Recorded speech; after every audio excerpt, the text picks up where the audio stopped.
Hello everyone, Nika here with your Daily Neuro Nugget. My apologies for missing yesterday's Daily Neuro Nugget upload.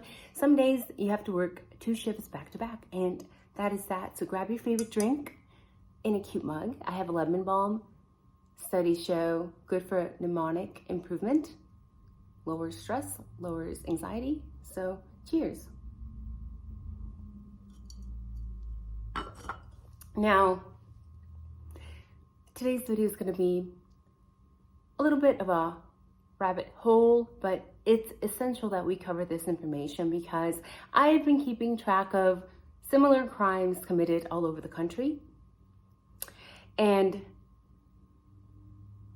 this one is very close to Moscow, right? And if we are to maybe believe that Kohberger didn't do it, and maybe he did do it. But if we don't believe he did it, then somebody else did it. So we have to look at similar crimes. Now, this one, guys, this one just was filed, the first charge, on January 16th, felony of first degree.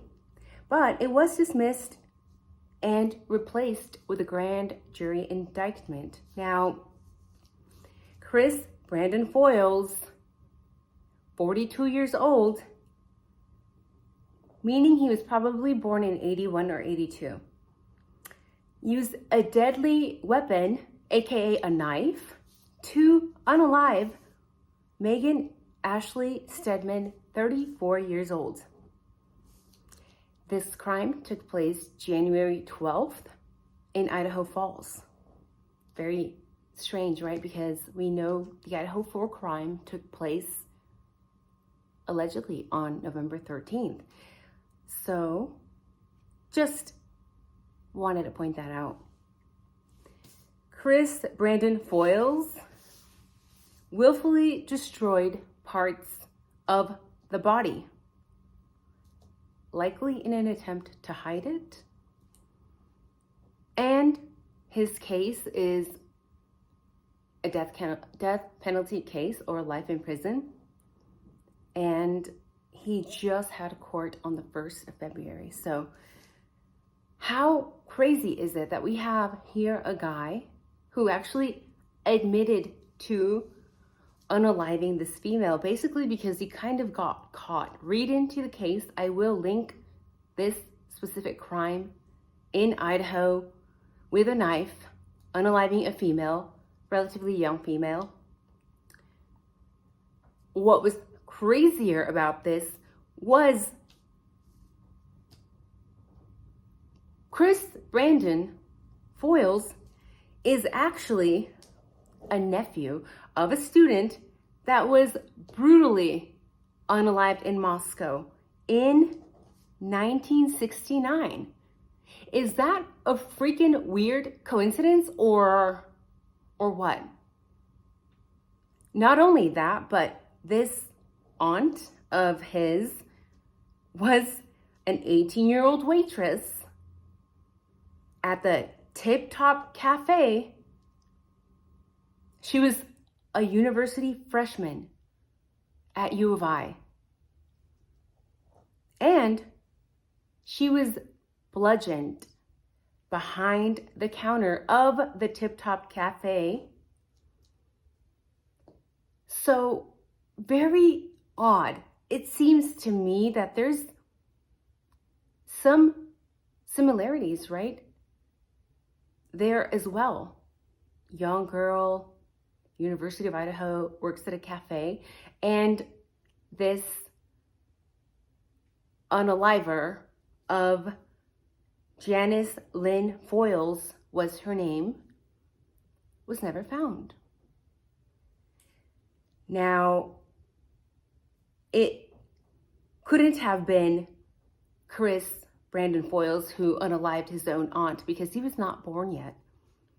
Again, this crime took place in 1969, but he was probably born in 81, 82. So here we have another rabbit hole, potentially. Very odd coincidences, in my opinion. Of course, these are my personal opinions. And it's funny to me because I find it ironic that a lot of LE in Idaho, when these types of crimes take place and they're all over the media, they're often quick to say, this has never happened before. It is such a calm community. But the more I look into the crimes that have taken place in a lot of small towns, large towns as well, but small towns in Idaho, it's like there's something in the water. A lot of unsolved crimes, of course, all over the country, all over the world, but is it just me, or does it seem that there's a lot of weird crimes, unsolved crimes in small towns in Idaho? Let me know down in the comments, because I find it very strange. Now, not too long ago, there was an interview done with Kaylee's parents with, I believe it was The Independent. And this has nothing to do, by the way, with what we just talked about. I just wanted to mention it today. It was very heartbreaking to watch these two parents have to recount the story and talk about their beautiful daughter. You can tell they're still grieving, and this is going to be a long time, maybe forever, for them to fully process everything that took place. But it just is a reminder to be kind to each other, because we don't know what people are going through. But also, they did mention that Kaylee was in a tiny room. This tiny room was wall to wall. Basically, the bed was the entire room, and Kaylee was found in an upright position in the corner, slumped. Reminding us again that she was trapped. Such a small room. Now, maybe this is just me and my military background, but I always plan an exit. Okay, when you join the military and you go through basic training, they will immediately train you on how to escape in a variety of scenarios. In fact, if you are stationed overseas, the military will train you and remind you to not only keep your eyes open and be aware at all times, but to choose your seating area, even at restaurants, very carefully. Because if an attack occurs or something happens, you need a quick route to get out of there, and whoever you're with. So I understand that young people, 20-year-olds, 18-year-olds, are not thinking this way. I was not either. But I think it's something that is essential and that should definitely be taught in the household. Teach your children to stay aware when they're out in public. Okay, don't be on your phone all the time. Have a plan, whether it's in your bedroom or planning for a fire or planning for an attack. Have a plan. Teach your children, because this will prepare them for a just-in-case scenario.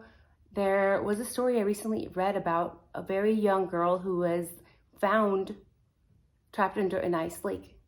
She did not know how to escape her vehicle underwater. Basic things like that can save your life. So teach yourself, teach your kids. I'm gonna head out, gotta go to work. Take care, bye-bye.